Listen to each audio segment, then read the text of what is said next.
Depuis toujours, le Soleil, la Lune, les planètes et les étoiles galvanisent l'imaginaire de l'homme et alimentent toutes sortes de mythes. C'est pourquoi l'astronomie, l'étude des astres, est sans aucun doute la plus vieille discipline scientifique du monde. Le plus surprenant, c'est que cet intérêt pour l'astronomie a apporté bien plus à l'humanité que ce que l'on peut imaginer. L'étude des astres a permis l'émergence de nouvelles idées qui, le plus souvent, ont ensuite contribué au développement des autres sciences. Je suis professeur de physique à l'université du Surrey en Angleterre. Les idées et les théories des grands scientifiques européens tels que Galilée, Newton ou Einstein sont depuis toujours au cœur de mes travaux de recherche. Mais ce n'est pas la seule facette de mon identité. Je suis aussi irakien par mon père et je rêve d'explorer le passé dont on m'a tant parlé lorsque j'étais sur les bancs de l'école à Bagdad. Je veux repartir sur les traces de ces grands astronomes du Moyen-Âge musulman, dont les travaux ont été déterminants pour les scientifiques européens qui leur ont succédé. C'est pourquoi je me suis lancé dans un périple à travers la Syrie et l'Égypte, jusqu'aux lointaines montagnes du nord de l'Iran, pour découvrir comment et pourquoi les découvertes de ces astronomes musulmans ont pu avoir un tel impact sur le développement des connaissances scientifiques. Au cours de ce voyage, je comprendrai pourquoi ils ont été les premiers à remettre en question les postulats de la Grèce antique sur le mouvement des astres autour de la Terre. L'islam a ouvert la voie à l'un des plus profonds changements de l'histoire de la science.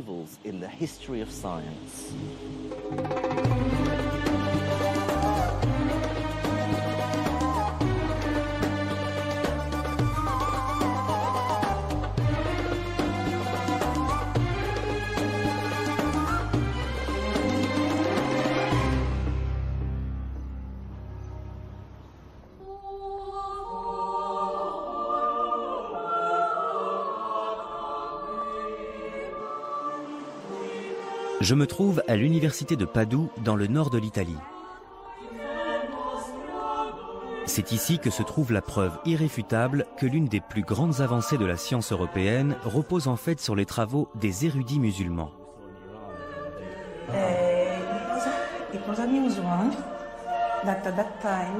L'astronome Luisa Pigotti me conduit jusqu'au sommet de cet observatoire datant du XVIIIe siècle. En haut se trouve selon elle l'un des ouvrages les plus importants de toute l'histoire de la science. Voyons ce qu'on a ici. C'est la deuxième édition du Revolutionibus. Voici De Revolutionibus Orbium Celestium, un ouvrage publié en 1543 de l'astronome polonais Nicolas Copernic. Ce livre est d'une importance majeure. Pour la première fois depuis l'époque de la Grèce antique, Copernic développe l'idée que toutes les planètes, y compris la Terre, tournent autour du Soleil. Pourtant, tout le monde avait une vision bien différente des choses depuis des milliers d'années. À l'époque, on pensait que la Terre était immobile et que les étoiles, le Soleil et les autres planètes tournaient autour d'elle.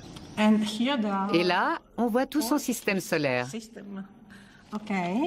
Ah, et voilà, Sol, le Soleil. Ce dessin est très célèbre.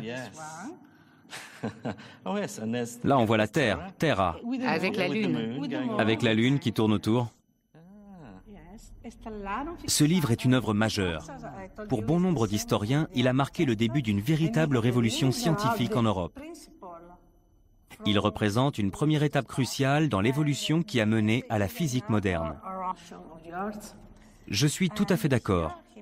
Toutefois, je trouve un peu étrange qu'aujourd'hui, personne ne parle des travaux dont Copernic s'est inspiré pour écrire cet ouvrage.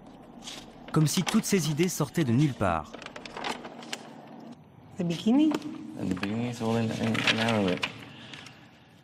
Pour moi, c'est donc comme une révélation, lorsqu'il indique de façon explicite qu'il s'est très largement basé sur les données d'observation d'un astronome musulman du IXe siècle, un savant originaire de Damas nommé Al-Battani. Comme tous les grands scientifiques de l'islam médiéval, Al-Battani appartenait à une culture interdisant l'art figuratif. Seuls quelques portraits postérieurs à son époque permettent d'avoir une idée de ce à quoi il ressemblait. Ici, il mentionne Hipparque, Calype, Ptolémée et bien d'autres. Et il fait aussi allusion à quelqu'un qu'il appelle Macométie Aracensis, autrement dit Al-Battani. D'accord. Et dans le deuxième livre? Dans le deuxième livre, on peut regarder le début qui est en latin. En fait, Copernic s'est très largement inspiré des observations d'Al-Battani sur la position des planètes, du Soleil, de la Lune et des étoiles. C'est grâce à des traductions latines comme celle-ci qu'il a pu exploiter les données de l'astronome syrien. Kitab al-Zij al-Sabi. Ce sont les Zij de Battani, ces tables des positions planétaires. Il y a l'arabe. Oui, l'arabe. L'arabe d'un côté. Et le latin de l'autre. Très pratique. De toute évidence, il s'est servi des données d'observation d'Al-Battani. L'ouvrage de Copernic regorge d'allusions comme celle-ci à d'autres sources anciennes. Bien qu'Al-Battani soit le seul astronome musulman nommément cité par Copernic, de récentes recherches ont prouvé qu'il s'était également largement inspiré des travaux d'autres érudits de l'empire arabo-musulman. L'exemple le plus flagrant est l'utilisation par Copernic d'un principe mathématique découvert au XIIIe siècle par l'astronome et-Toussi, appelé le couple d'et-Toussi. De retour en Angleterre, je compare une copie de l'ouvrage Al-Tazkira fil ilmil el-Haya d'et-Toussi avec une autre édition du Revolutionibus de Copernic. Dedans se trouve le schéma du couple d'et-Toussi, et on retrouve presque exactement le même dans le livre de Copernic, à tel point que ce sont les mêmes lettres qui marquent les points sur les cercles. Sur la figure d'et-Toussi, on trouve le alif arabe qui correspond au A. Il y a un ba qui correspond au B, un jim ici qui correspond à notre J, et au centre un dal, c'est-à-dire D. Ce sont des similitudes très frappantes. Peut-être n'est-ce qu'une coïncidence, mais cette preuve semble tout de même irréfutable. Pour ma part, je suis intimement persuadé que Copernic s'est effectivement inspiré des travaux d'et-Toussi et des autres astronomes musulmans.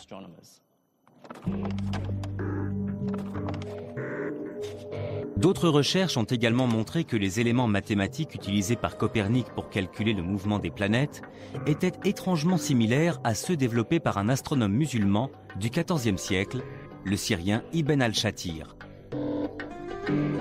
Pour certains historiens, ce n'est pas une coïncidence. C'est un avis totalement personnel, je n'en ai pas la preuve formelle.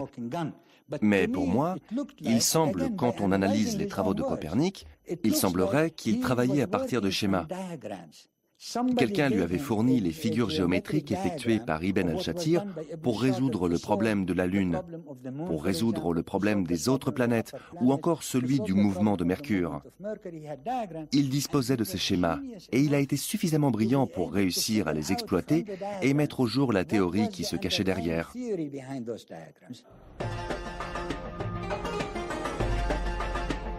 Ces idées venaient donc bien de quelque part. Il semblerait que les travaux de Copernic soient bel et bien le fruit de 500 ans de recherche menée par les astronomes musulmans. C'est pourquoi j'ai voulu exhumer ce passé pour en apprendre davantage sur ces savants et leurs théories. Mais avant de partir sur leurs traces, je dois d'abord trouver la réponse à une question fondamentale. Pourquoi ces érudits musulmans s'intéressaient tellement à l'astronomie ?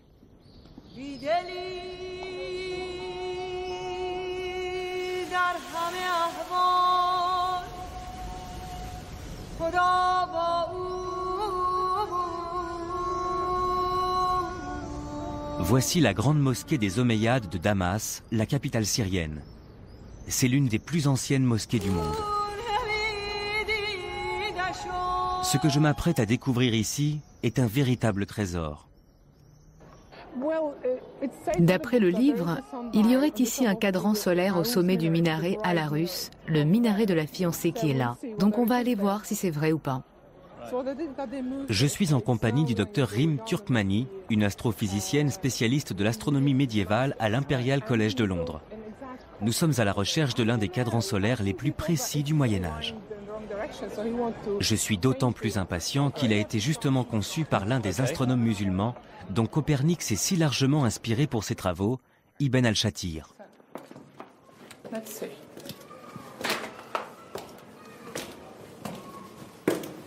D'après les autorités de la mosquée, le cadran aurait été retiré au XIXe siècle. Mais d'après les recherches du docteur Turkmani, il en existerait une réplique exacte cachée au sommet de l'un des minarets. Nous ne sommes pas sur les traces de l'Arche d'Alliance. Mais l'idée de redécouvrir un objet vieux de 150 ans est tout de même assez troublante. Vous reconnaissez quelque chose? Je vais regarder là.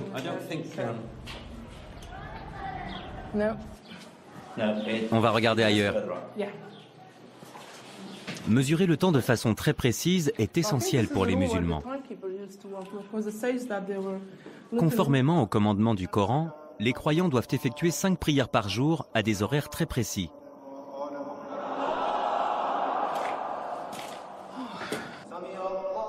Une au lever du soleil, puis une à la mi-journée, une dans l'après-midi, une au coucher du soleil et une dernière lorsqu'il fait nuit.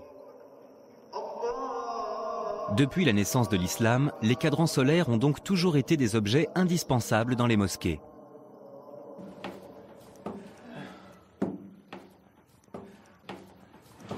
Il est là, je l'ai trouvé. C'est vrai, ça y est? Il est là, regardez. Exactement comme il est décrit dans le livre. Il était caché par le pilier. Pas étonnant qu'il ne sache pas où il était. Il est recouvert de fientes d'oiseaux. C'est plein de fientes. Oui. Tenez, Super, merci. essayez avec ça. Donc on a 3 cadrans solaires.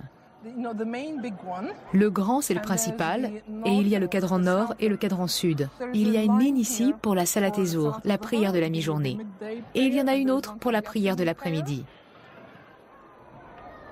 Ibn al-Shatir a calculé la position de ces lignes de façon à ce que le cadran indique l'heure exacte tout au long de l'année, même lorsque la durée des journées changeait. De cette façon, ils avaient un chronomètre. C'est très important. Donc il s'asseyait ici, il regardait l'ombre. Et quand c'était l'heure de la prière, il le signalait au muezzin pour qu'il commence son appel à la prière.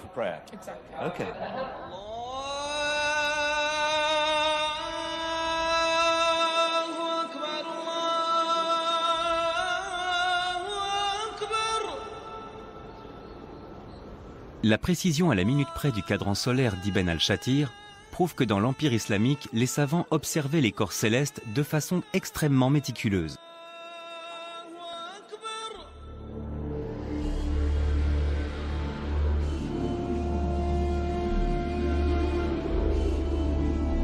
Je commence maintenant à comprendre pourquoi Copernic a pu si largement s'inspirer des travaux de ses prédécesseurs musulmans. Ils sont parvenus à établir des protocoles de mesure astronomique d'une incroyable précision. Ils ont calculé la taille de la Terre avec seulement 1% de marge d'erreur et conçu des tables trigonométriques allant jusqu'à 3 décimales.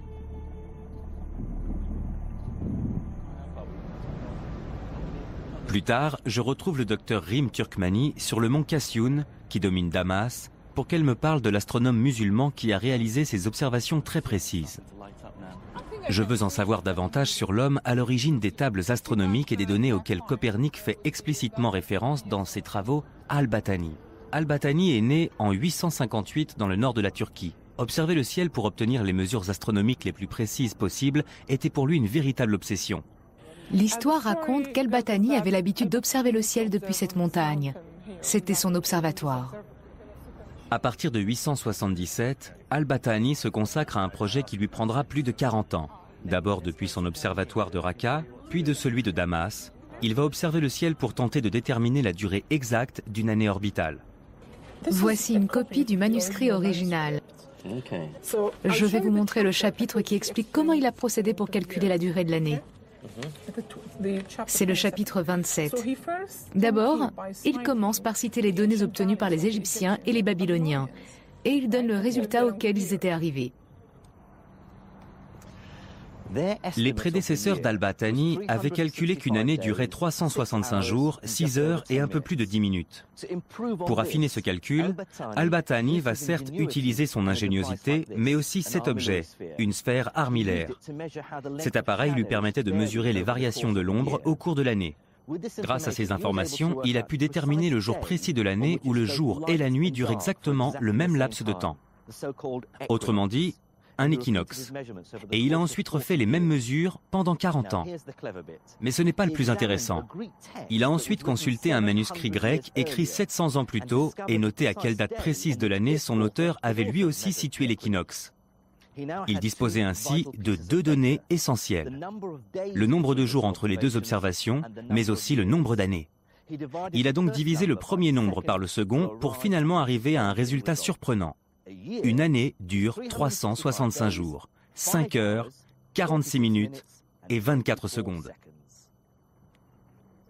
Il a obtenu un nouveau résultat et il n'avait que 2 minutes d'écart avec les observations modernes. 2 minutes, la durée de l'année à 2 minutes près. Tout à fait.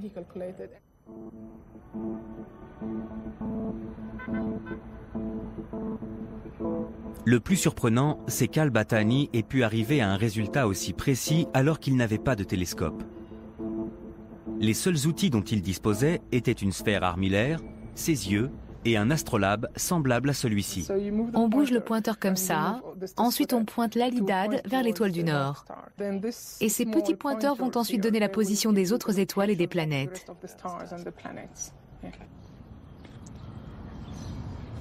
Malgré des outils rudimentaires, on trouve dans les travaux d'Al-Battani un schéma extrêmement précis prouvant qu'il a trouvé une obliquité de la Terre inférieure à 24 degrés, c'est-à-dire environ un demi-degré de différence avec nos données modernes. Et il ne s'est pas arrêté là. Il va réussir à mesurer les variations du diamètre solaire avec une telle précision qu'il va en arriver à une étonnante conclusion. La distance que l'on appelle apogée, et qui correspond au point de l'orbite du Soleil le plus éloigné de la Terre, varie en fait d'une année sur l'autre. Les tables d'Al-Battani sur la position du Soleil et de la Lune, auxquelles Copernic fera référence quelques 600 ans plus tard, vont également définir de nouveaux standards de précision. Al-Battani et ses confrères musulmans étaient donc bel et bien d'excellents observateurs. Et après, me direz-vous? Eh bien, leurs observations vont peu à peu les mener à se demander si la théorie des érudits grecs qui prévaut à l'époque, selon laquelle tous les astres tournent autour de la Terre, ne devrait finalement pas être remise en question.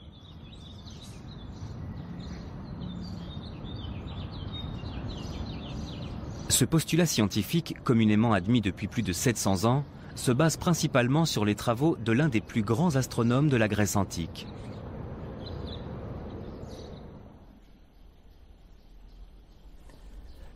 Claudius Ptolémaeus, ou Ptolémée, était un astronome grec qui vivait à Alexandrie au IIe siècle. Il a écrit l'un des textes les plus importants de l'astronomie, l'Almageste, un ouvrage qui reprend toutes les connaissances des savants grecs de l'époque sur le monde céleste. Ptolémée croyait que le Soleil, la Lune, les planètes et les étoiles étaient placés sur des sphères de cristal qui tournaient autour de la Terre. La Lune était sur la sphère la plus proche de la Terre, puis venait celle du Soleil et des autres planètes. Et enfin, il y avait une dernière sphère sur l'extérieur où l'on trouvait toute une série d'étoiles. Nous, les êtres humains, étions donc au centre de l'univers, et tous les astres étaient en rotation autour de la Terre. Mais Ptolémée va lui-même se rendre compte que cette vision mathématiquement idéalisée d'un univers organisé en sphères parfaitement concentriques n'est pas sans poser quelques problèmes. Notamment en ce qui concerne le mouvement circulaire des planètes. Lorsqu'elles bougent dans le ciel étoilé, leur vitesse est irrégulière. Elles apparaissent plus ou moins grosses et font même parfois un tour sur elles-mêmes. Ptolémée va tenter de justifier ce phénomène en expliquant que les planètes sont en fait installées sur des petites sphères appelées épicycles, qui elles-mêmes tournent le long d'une plus grosse sphère, appelée le déférent. Selon lui, c'est ce qui explique pourquoi on a l'impression qu'elles changent de taille, mais aussi qu'elles changent parfois de direction. Malheureusement, cette théorie n'est pas totalement convaincante. elle ne suffit pas à expliquer pourquoi le mouvement des planètes semble parfois plus ou moins rapide. Pour se dépêtrer de ce problème, Ptolémée va modifier son modèle du monde en ne centrant plus le déférent sur la Terre et en le faisant tourner autour d'un point excentré dans l'espace, l'équant. Mais les travaux des astronomes tels que Al-Battani allaient mettre en évidence les limites de la théorie de Ptolémée. Leurs observations méticuleuses suggèrent que même s'il existe bel et bien des déférents et un équant, le mouvement des astres ne correspond pas à cette vision de l'univers. Qu'est-ce que vous feriez si vous étiez un astronome vivant à Bagdad et que vous vous retrouviez face à de tels résultats? La première chose que vous vous diriez, c'est « la théorie grecque n'est pas aussi infaillible qu'on le prétend ». Et donc, ils vont se dire, si les valeurs fondamentales de la tradition astronomique des Grecs sur lesquelles nous nous basions se révèlent être fausses, alors quelles sont les autres valeurs qui le sont aussi?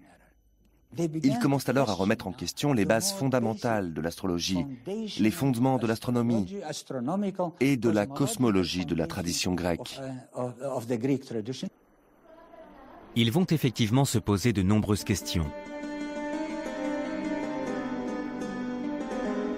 Ce qui est frappant lorsqu'on consulte les écrits des érudits musulmans du IXe siècle, c'est l'utilisation de plus en plus fréquente du mot « shukuk », qui veut dire « doute ».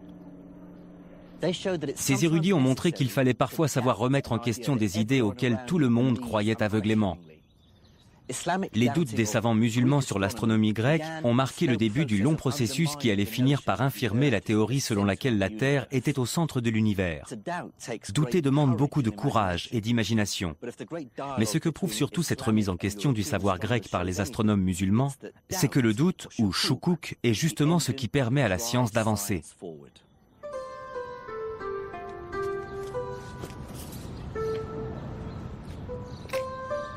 L'un des premiers grands savants de cette période de doute s'appelle Ibn al-Haytham.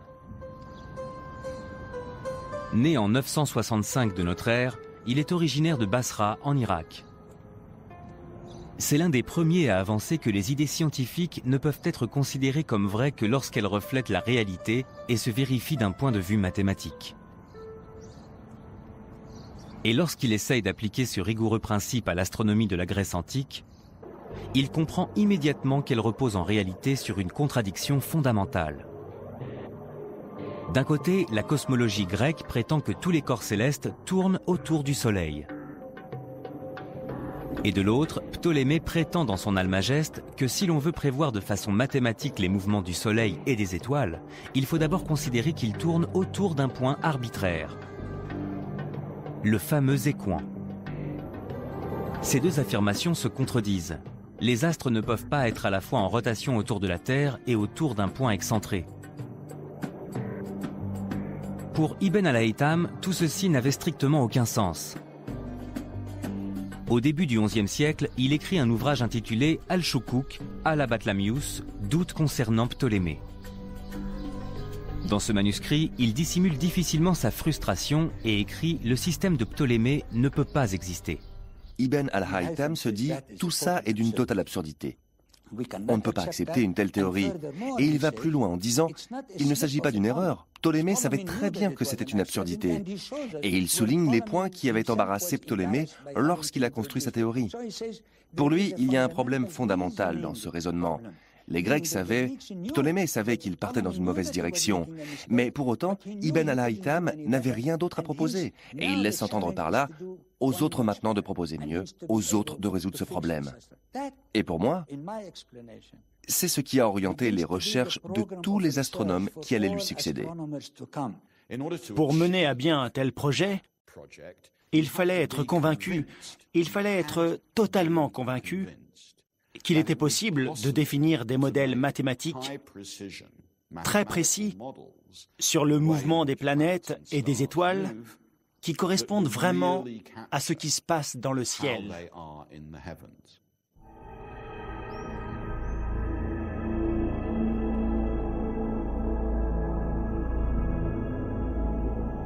Ibn al-Haytham vient de lancer un défi aux astronomes qui vont lui succéder.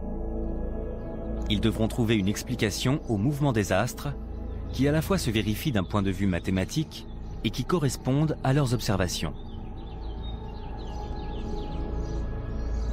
C'est finalement Copernic et les autres astronomes européens qui apporteront la réponse à cette question.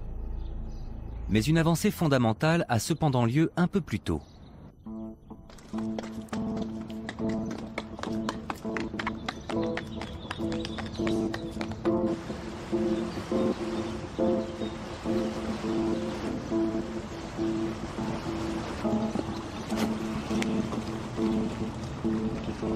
C'est au sommet de cette montagne, dans le nord de l'Iran, qu'avait élu domicile l'autre grand savant musulman qui allait influencer les travaux de Copernic, Nasir ed-Din et-Toussi. Il réussit à combler les lacunes de la théorie de Ptolémée, ce qui va totalement remettre en question la vision géocentrique de l'univers et marquer le début d'une nouvelle ère scientifique.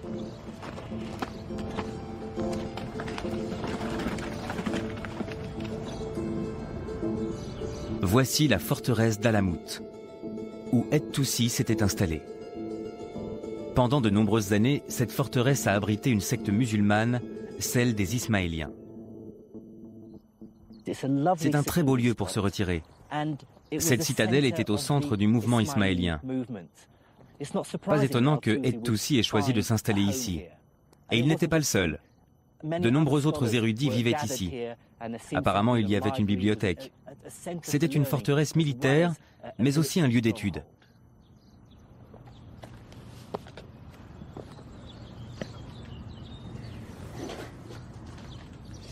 Ici, c'est la porte principale, la porte nord de la forteresse d'Hassan ibn al-Sabah. De récentes fouilles archéologiques ont révélé la présence sous la citadelle de tout un dédale de pièces et de salles d'études taillées dans la pierre, mais aussi d'une mosquée et d'habitations où vivait cette extraordinaire communauté de scientifiques et de militaires. Nous voici dans la cour de la mosquée. C'était le centre des quartiers de la garnison du château. C'est dans ces galeries étroites que et-Toussi commence la rédaction de son livre des Choukouk, son livre des doutes, Al-Tazkira, ou Mémoire sur l'astronomie. Dans cet ouvrage, il trouve la solution au premier problème soulevé par Ibn al-Haytham, à savoir comment éliminer les coins de Ptolémée. Au lieu de considérer une sphère en rotation autour d'un point quelconque dans l'espace, et-Toussi imagine un couple de cercles imbriqués en rotation sur eux-mêmes, ce qui n'implique plus la nécessité d'un écoin. Ces deux cercles imbriqués resteront connus sous le nom de couple de Toussi, un modèle mathématique que l'on retrouvera 300 ans plus tard dans les travaux de Copernic.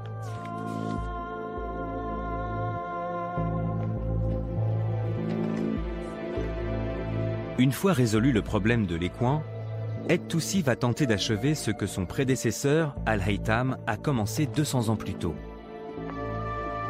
C'est-à-dire définir un système mathématique et cohérent du mouvement des astres. Mais pour y parvenir, il doit pouvoir exploiter de meilleures données d'observation, ce qui nécessite un équipement plus important et plus performant que celui dont il dispose à Alamout. Survient alors un événement qui va bouleverser la vie d'et-Toussi. L'invasion mongole.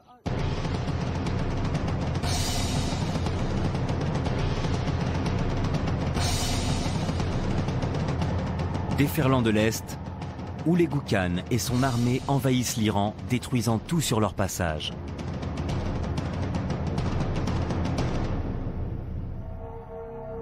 En 1225, les Mongols atteignent la forteresse d'Alamout et tentent de s'en emparer. Et-Toussi va alors déployer des trésors de diplomatie qui vont lui permettre d'échapper au massacre, mais aussi de satisfaire ses ambitions scientifiques. Il va rendre visite au chef mongol et profiter de sa profonde croyance en l'astrologie. En prétendant qu'il serait capable de lui prédire l'avenir à condition de disposer d'un nouvel équipement, et-Toussi va réussir à se faire nommer astrologue personnel du Khan et à se faire construire à quelques centaines de kilomètres de là le plus grand observatoire qu'on ait jamais vu.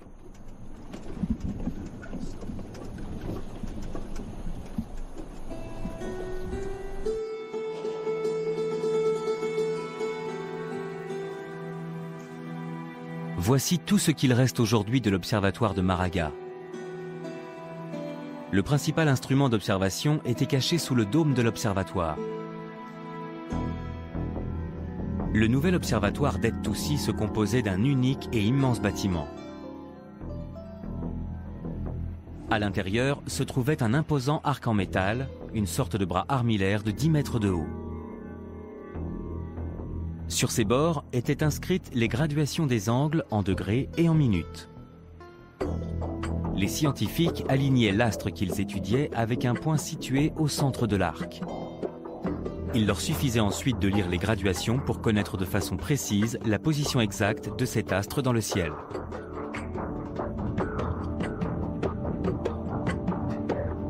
Le bâtiment principal était entouré de petits observatoires annexes, mais aussi de bibliothèques, de bureaux et d'habitations.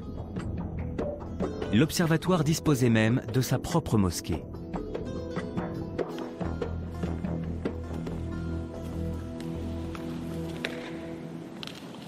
C'est un peu frustrant qu'il ne reste presque plus rien de cet observatoire. Il faut vraiment avoir de l'imagination pour se faire une idée de ce à quoi il ressemblait à l'époque. Ce qu'Et-Toussi a construit ici n'était ni plus ni moins que le plus grand observatoire du monde. Et il l'est resté pendant 300 ans. Et, tout comme n'importe quel institut moderne de recherche international, cet endroit a accueilli les plus grands astronomes du monde, des savants venus de très loin, du Maroc et même de Chine. Il devait vraiment régner ici une véritable effervescence.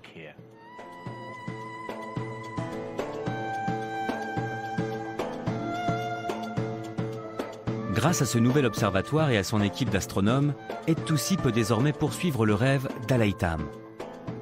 Tenter de définir un modèle planétaire plus cohérent que celui de Ptolémée. Ses confrères et lui vont d'abord s'attaquer aux mathématiques. En plus du couple de Toussi, ils inventent d'autres systèmes du mouvement des astres. Grâce à ces nouveaux systèmes, ils peuvent calculer de nouveaux modèles mathématiques correspondant au mouvement de la plupart des corps célestes. Mercure, Vénus, Mars, Jupiter, Saturne, mais aussi le Soleil et la Lune.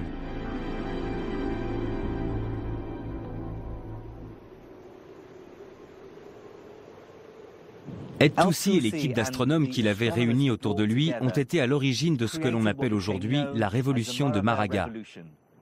Une véritable révolution scientifique qui allait rendre totalement obsolète la vision de l'univers de Ptolémée. Ce qu'ont fait les savants et les astronomes comme At-Toussi, c'est qu'ils sont parvenus à modéliser de façon cohérente l'astronomie d'un point de vue mathématique, et ce avec une exactitude sans précédent. Grâce à des instruments beaucoup plus précis que ce qui avait été construit jusque-là, pour prévoir à plus long terme le mouvement des planètes et des étoiles, ce que personne n'avait jamais réussi à faire jusqu'ici.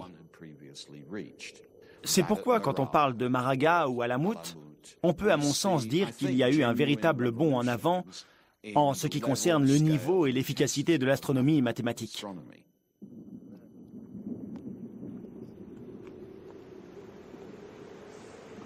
Mais il reste un problème à résoudre. Les nouveaux modèles se vérifient d'un point de vue mathématique et éliminent bel et bien la nécessité de l'écoin de Ptolémée. Mais ils continuent de placer la Terre au centre de l'univers. Ce qui complique inévitablement les descriptions du ciel données par les astronomes, puisqu'ils doivent considérer des épicycles, des déférents et des couples. Le cosmos ressemble alors à une sorte de boîte de vitesse géante.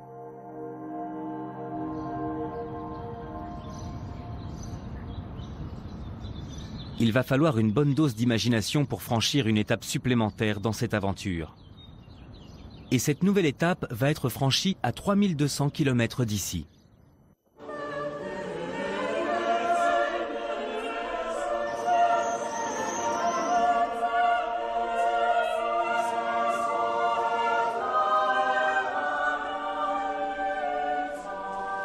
Pour moi, la dernière étape de la révolution de Maraga n'a pas eu lieu en Iran ou ailleurs dans l'Empire islamique, mais ici, dans le nord de l'Italie.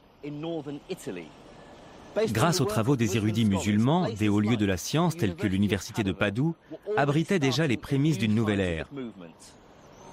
celle de la Renaissance.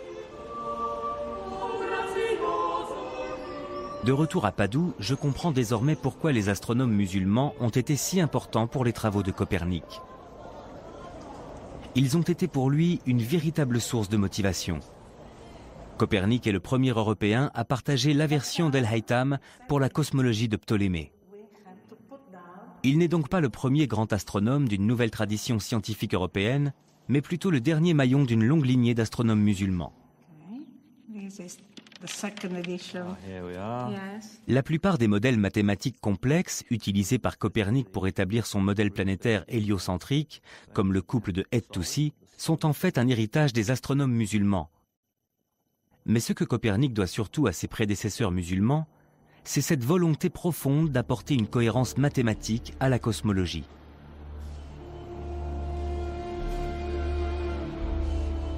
Les idées de Copernic vont marquer le début d'une ère d'avancées scientifiques qui déboucheront sur la découverte de la gravité par Sir Isaac Newton. Entre les mains de Newton, le rêve que caressait Ibn al-Haytham d'une astronomie rigoureuse et mathématique qui correspondrait aux observations expérimentales va enfin se réaliser.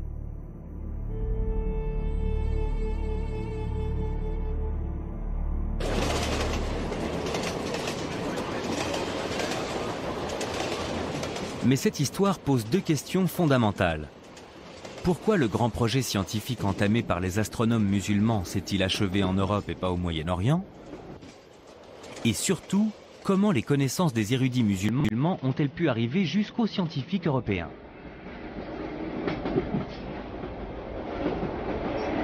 La réponse à ces questions se cache dans l'une des plus belles villes du monde. La reine de l'Adriatique, Venise.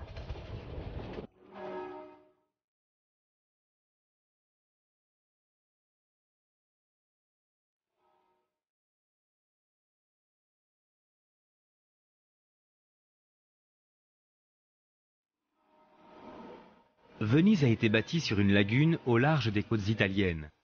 Isolée du continent, ses lois et ses traditions étaient différentes de celles du reste de l'Europe. Comme le disait si bien Shakespeare, ce qui caractérisait Venise, c'étaient ses marchands et les relations de longue date qu'elle entretenait avec les morts. À la fois convoitée et admirée par les Arabes, elle a parfois été la cible d'actes de piraterie et de pillage. L'histoire raconte qu'en 828, deux marchands vénitiens ont dérobé les ossements d'un grand saint chrétien qui était conservé à Alexandrie, la rivale de Venise. Ces ossements étaient ceux de l'évangéliste Saint Marc et ils ont été ramenés ici, à la place Saint-Marc.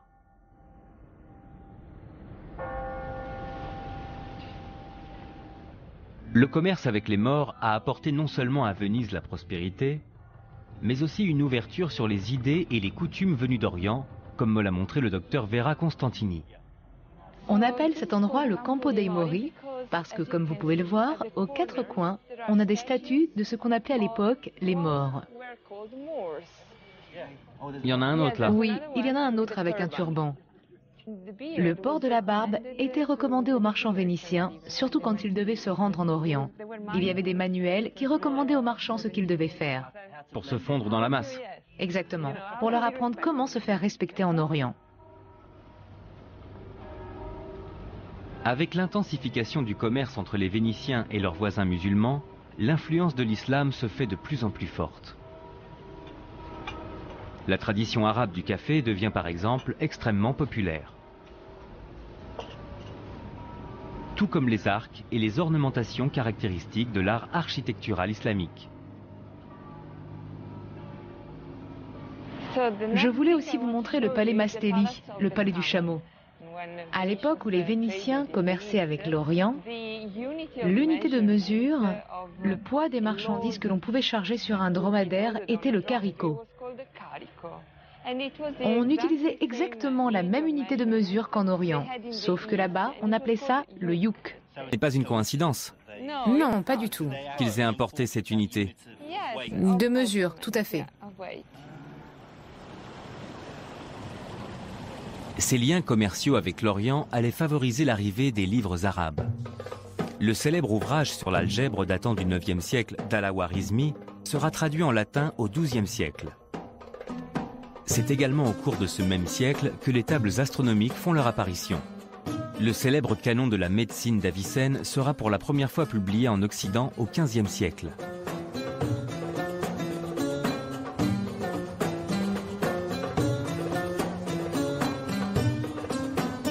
Cet afflux de nouvelles connaissances semble avoir coïncidé avec un grand bouleversement historique. Le centre névralgique du monde scientifique se déplace peu à peu de l'Empire musulman vers l'Europe. C'est là qu'auront lieu les plus grandes avancées à partir du XVe siècle.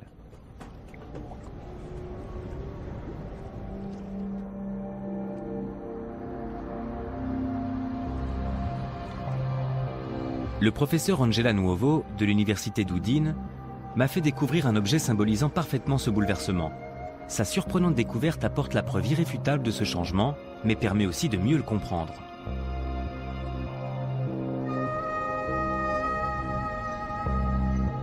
Il y a 20 ans, dans cette bibliothèque située sur l'une des îles de Venise, Angela a découvert le dernier exemplaire d'un livre vieux de 500 ans. Qu'est-ce que vous avez ressenti? C'est une immense découverte. J'étais vraiment très émue. C'était au mois de juillet, il faisait très chaud, un peu comme aujourd'hui. Il faisait même plus chaud. Et pourtant, quand je l'ai trouvé, tout d'un coup, j'ai eu très froid. C'était vraiment un moment inoubliable. Cet été-là, Angela a découvert la première impression du livre saint des musulmans, le Coran.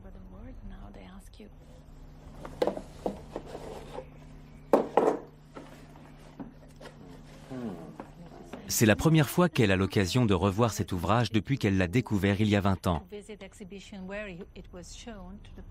Je suis très surpris que le premier exemplaire du Coran à avoir été imprimé l'ait été à Venise et non dans un pays de l'Empire arabo-musulman.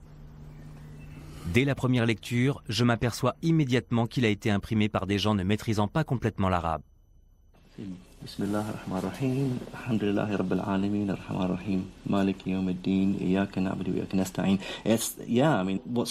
qui me frappe, c'est que c'est écrit d'une façon... Je trouve que ça ressemble presque à une écriture d'enfant. Une écriture maladroite. Oui, c'est vrai. C'était la première fois qu'on essayait de reproduire l'écriture manuscrite avec des caractères mobiles. Et comme vous le savez, la langue arabe comporte de nombreuses formes de lettres différentes, puisque la forme de chaque lettre change en fonction de sa position dans le mot, mais aussi des autres lettres. Oui, évidemment. Par exemple, le mot zalika, qui signifie 7, eh bien là, le tiret devrait être sous le L, au lieu d'être au-dessus. Donc ils ont fait une faute. Au lieu d'écrire zalika, ils ont écrit zalaka. L'arabe n'était probablement pas la langue maternelle des gens qui l'ont imprimé. C'est sans doute pour cette raison qu'on trouve des erreurs dans le texte qui, bien sûr, sont considérées comme un péché. Évidemment, puisque pour les musulmans, le Coran est écrit dans la langue de Dieu, et donc on ne peut changer son texte. Si on le fait, c'est un péché. À votre avis, comment cela a-t-il été perçu quand cet ouvrage a été publié? On suppose, et je pense que c'est vrai, que ça a été un énorme échec du point de vue commercial. D'autant plus que les musulmans ont refusé l'imprimerie pendant des siècles. Il y a donc de fortes chances que tous les autres exemplaires de ce livre aient été détruits.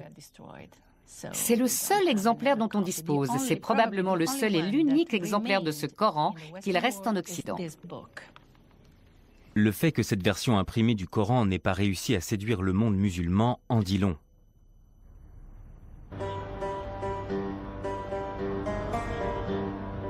C'est justement la précision de la langue arabe qui avait permis le développement des sciences dans l'empire arabo-musulman 800 ans plus tôt.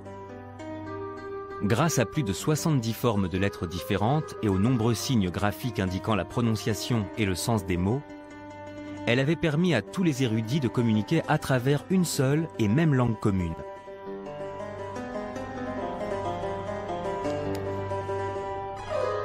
L'arrivée de l'imprimerie aurait logiquement dû faciliter la diffusion du savoir.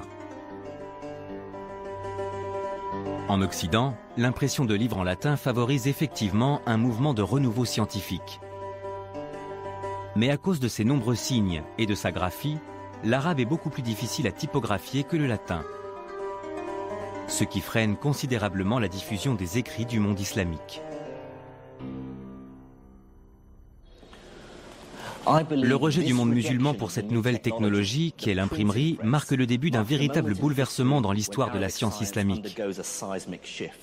L'Europe, elle, va à la fois bénéficier des connaissances de leurs prédécesseurs, mais aussi de cette nouvelle technologie. Galilée et ses semblables se trouvent désormais à l'aube de la Renaissance.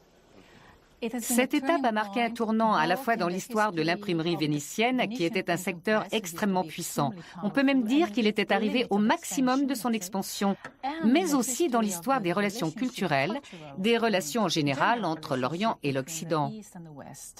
Accepter l'imprimerie, ça voulait aussi dire accepter l'une des premières grandes innovations technologiques. Et c'est là que l'histoire des deux mondes va commencer à se séparer.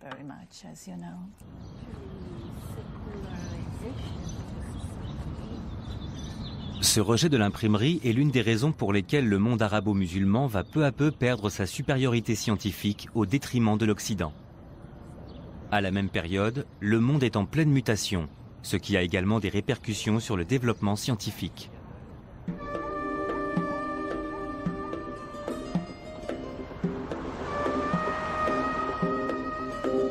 La principale raison de ce recul du développement scientifique est qu'à partir de la moitié du XIIIe siècle, l'empire arabo-musulman entre dans une phase de déclin. Il est en effet menacé de toutes parts par ses ennemis. Il doit notamment résister à l'invasion mongole venue de l'Est. En 1258, les Mongols envahissent Bagdad, la capitale de l'Empire. L'histoire raconte que pendant des jours, les eaux du Tigre et de l'Euphrate étaient noires à cause de l'encre de tous les livres qu'ils ont détruits. Mais l'Empire devait aussi résister à une menace venue de l'extrême ouest.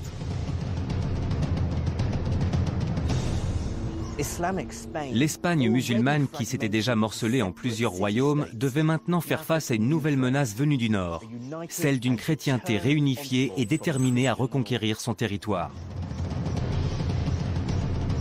La reconquête du royaume d'Espagne par les chrétiens dure plusieurs siècles. Elle atteint son apogée au XVe siècle lorsque l'armée de Ferdinand II et Isabelle de Castille attaque Grenade. En 1492, le dernier bastion musulman tombe aux mains des rois catholiques.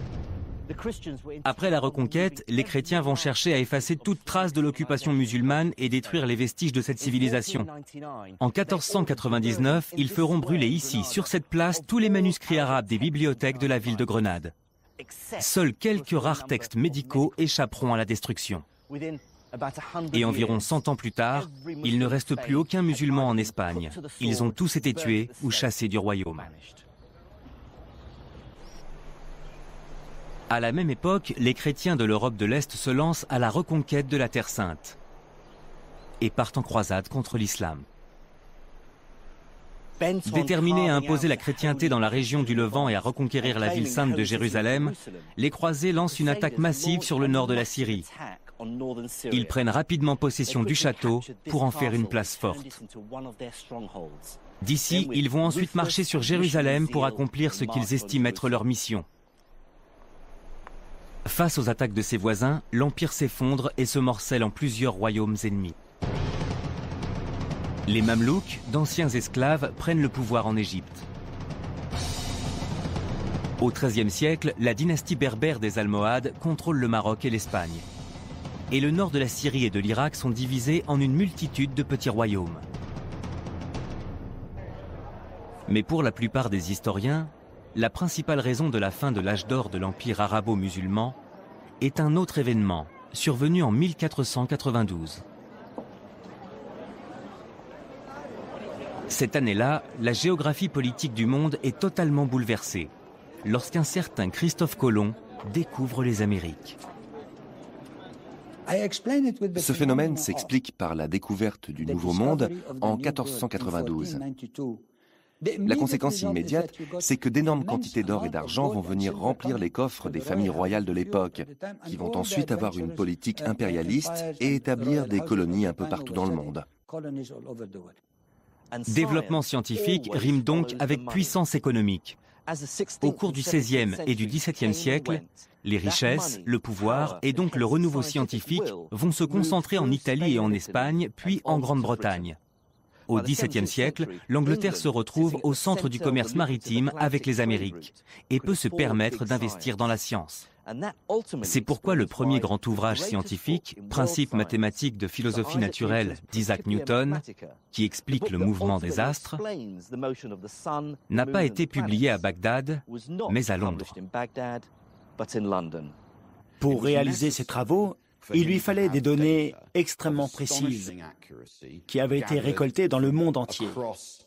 Il lui fallait une sorte d'inventaire mondial de données d'observation et de relevés.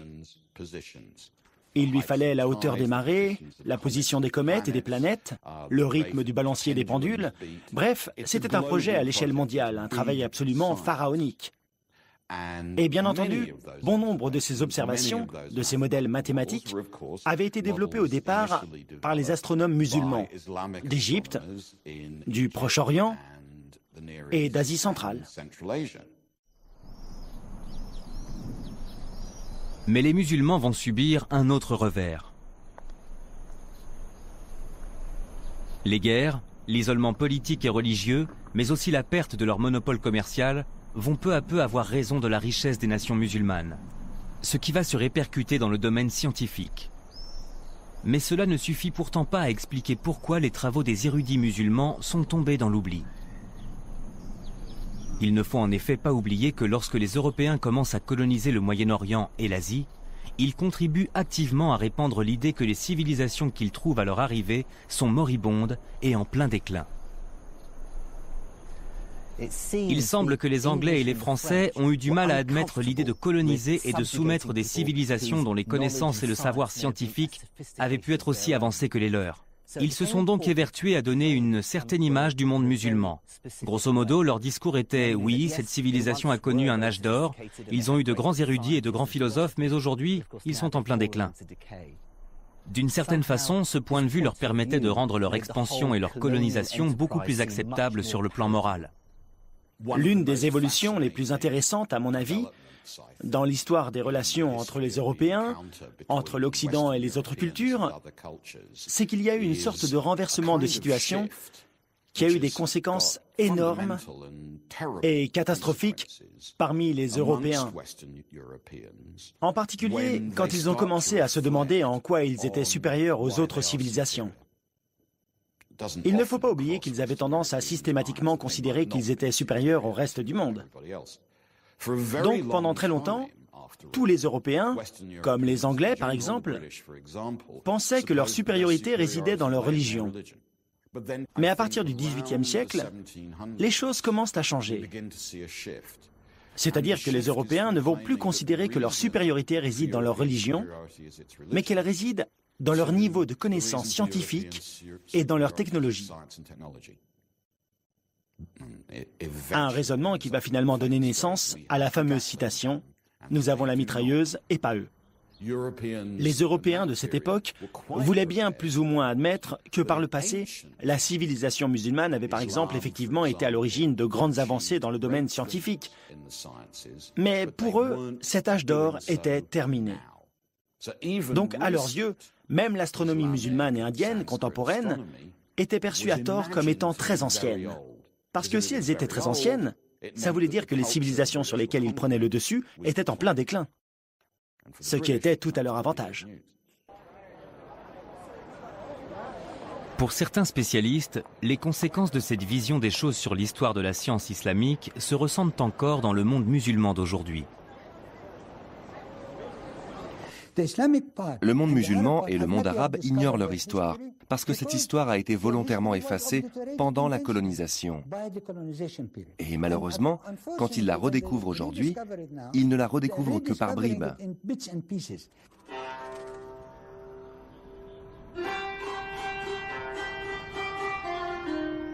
Voilà pourquoi aujourd'hui les grands observatoires des astronomes musulmans ne sont plus que des ruines.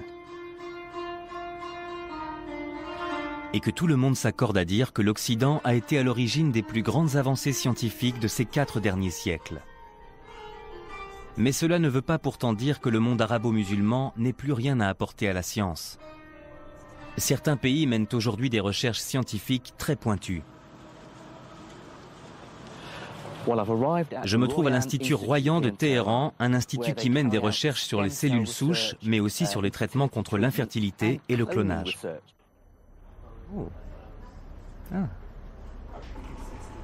Je suis très étonné que dans un État islamique comme l'Iran, des recherches dans des domaines aussi controversés que les modifications génétiques ou le clonage soient tolérées, et même financées par le gouvernement. On utilise ces cellules lorsqu'une partie du cœur ne fonctionne plus, ce qui peut mener à une insuffisance cardiaque. Dans ce cas-là, on va alors remplacer les cellules de la partie déficiente du cœur par les cellules que l'on a clonées. On utilise également le clonage pour créer des animaux, dont le lait pourra par exemple avoir des vertus thérapeutiques, de façon à ce que le malade puisse se soigner en buvant le lait de cet animal. Étant donné la levée de boucliers provoquée par le génie génétique au sein de la communauté chrétienne, j'ai été très étonné de constater qu'ici, à Téhéran, l'Institut dispose d'un imam pour conseiller et guider les scientifiques dans leurs recherches. Et ici, à l'Institut Royan, nous avons un comité d'éthique médicale et chaque projet de programme de recherche est au préalable examiné par ce comité. Nous étudions les différents aspects des projets touchant au génie génétique ou à la culture de cellules souches pour pouvoir déterminer si ces recherches sont justifiées ou non et si elles sont acceptables d'un point de vue éthique. Je ne suis pas suffisamment expert en génétique pour pouvoir évaluer la qualité de ces recherches. Mais une chose est sûre, ici je me sens comme un poisson dans l'eau. Quelles que soient les divergences politiques et culturelles que l'on puisse avoir avec la République islamique d'Iran, je me suis tout de suite senti comme chez moi dans ce laboratoire au milieu de mes confrères iraniens. Les hommes n'ont aucune prise sur les lois de la nature. Les scientifiques de l'islam médiéval l'avaient bien compris et ont parfaitement su l'exprimer à travers leurs travaux. Au IXe siècle, Al-Khwarizmi a synthétisé les connaissances de la Grèce antique et de l'Inde pour donner naissance à une nouvelle forme de mathématiques, l'algèbre. Le scientifique Ibn Sina a été le premier à répertorier et à rassembler dans un seul et même ouvrage toutes les connaissances médicales de l'époque, contribuant ainsi à la naissance de la médecine en tant que discipline. Dans les montagnes reculées d'Iran, des astronomes comme Et-Toussi ont ouvert la voie aux scientifiques occidentaux qui utiliseraient leurs travaux des centaines d'années plus tard. La quête acharnée des scientifiques musulmans pour la vérité, quelle que soit son origine, est parfaitement résumée par Al-Kindi, un philosophe du IXe siècle qui a écrit « Nous ne devons pas avoir honte d'admirer la vérité et de l'accueillir d'où qu'elle vienne, car il n'y a rien de plus important pour celui qui cherche la vérité. Personne n'est avili par la vérité, au contraire, on est ennobli par elle. »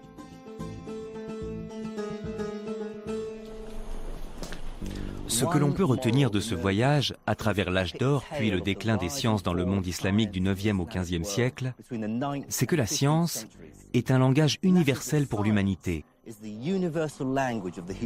Les nombres décimaux sont aussi utiles en Inde qu'en Espagne. Des tables astronomiques établies en Iran peuvent être d'une importance capitale pour un astronome occidental.